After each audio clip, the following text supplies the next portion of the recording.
Right, not much for today. It's a Sunday, but just some tweaking, gradually advancing the Gitia salt formula. Um, just spent an hour just going through what I'd written very quickly and debugging it. Just it's the usual stuff, typos, getting the wrong levels in variables you've used, stuff like that. So let me just give you an idea, just looking at something like this, where I'd missed out the package Gitia levels, so I'd done d.config file. Of course, that's not going to work, so I had to put in d.package.gitia.config file so we could find it. The other thing is thinking about when to use the includes. So here you can see this is the software config file, and at the top there I've included install and service. So you can see that in terms of install at the moment, nothing's being used directly, but the service is being watched, or rather we're setting a watch in the service. Now, the install would be important for the service more than for this. No, I tell a lie. Underneath it, you've got the require, and we're requiring the package from Gitia, which will be defined in the install. So, what the point I was going to make is that those includes are only required if you're going to allow software config to be invoked as a state in its own right. Because if you invoke software config as a state in its own right, those includes become important. If this software config can only be invoked or is only permitted to be invoked as part of, for example, the install, then you don't need those includes in this file, because the install will set up all of the relevant inclusions. So this comes back to what you're going to allow and what you're not going to allow in using your states. So you might define hundreds of states.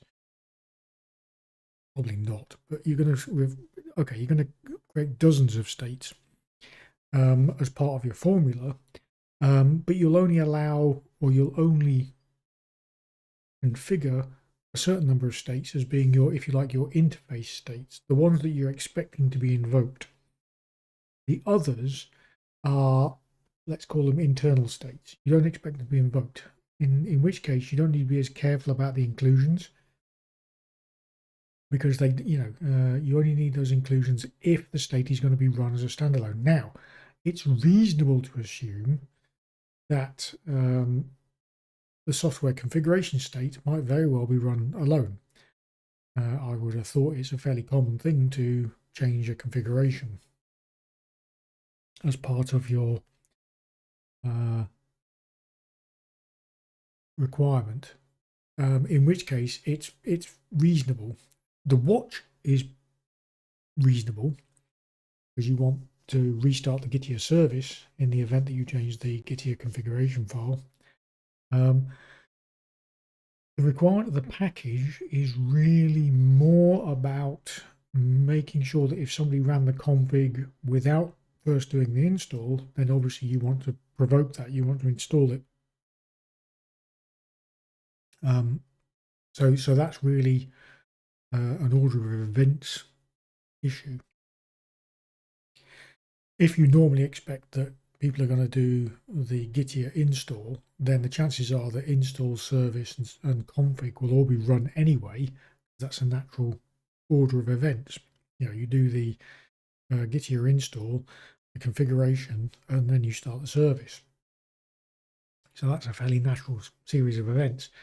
In which case, the config in that context doesn't really need those inclusions, because they're already in the low state, the high state even.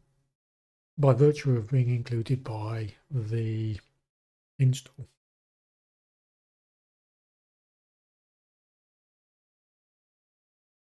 This all really just comes down to the design of your formula, and to a large extent will be dictated by the way you document it, because again, all of this is done by convention. So, you know, your documentation might very well only document 2 or 3 states that you expect to be invoked, but that won't stop people from invoking other states. You know, you can't. It's a bit like in Bash, in shell scripting. You know, we create these sort of conventions for passing and retrieving data from functions within shell scripts, particularly returning information. There's no one right way of doing it. There are simply preferred ways. You know, some people like to always have the return value being you know, printed out or echoed, so you can then use it a bit like a command. Other people like to pass in a string, which is the name of the variable you want to assign to. Other people will always return a value or values in, you know, the return variable. But those are conventions. Those are internal conventions that you would document, and you would say this is the convention that we're using. And it's a bit like that with this situation. If by convention you make it so that, for example, you know, the config is not to be installed standalone, then you can miss out the includes, and the watch and the require will still work fine, because you will have got the Gitea service running stanza and the Gitea stanza from service and install respectively, so it will still work.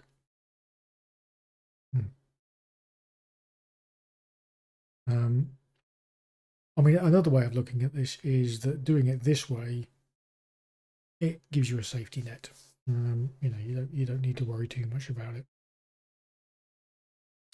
But anyway, yeah, so that was today. Nothing very interesting. And I might take a break from all this tomorrow. I don't know. Depends what mood I'm in. If I'm in the mood, I'll carry on with this Gitea formula. I've been stimulated to pick up writing a bit more about Git. I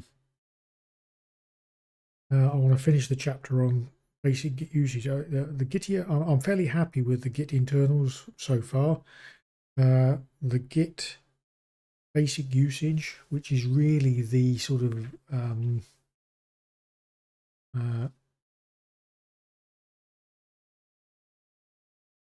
porcelain commands, which overlay the plumbing commands that I've already described. I may do that, finish that chapter, and then importantly move on to sharing information between repositories, which then leads on to the standard way of doing remotes. I think it's important for people to understand that there's nothing especially important about, for example, having a centralized repository. All you're doing is sharing object data and, you know, the various internal references. So step by step, we'll see. It depends what mood I'm in, writing mood or developing mood.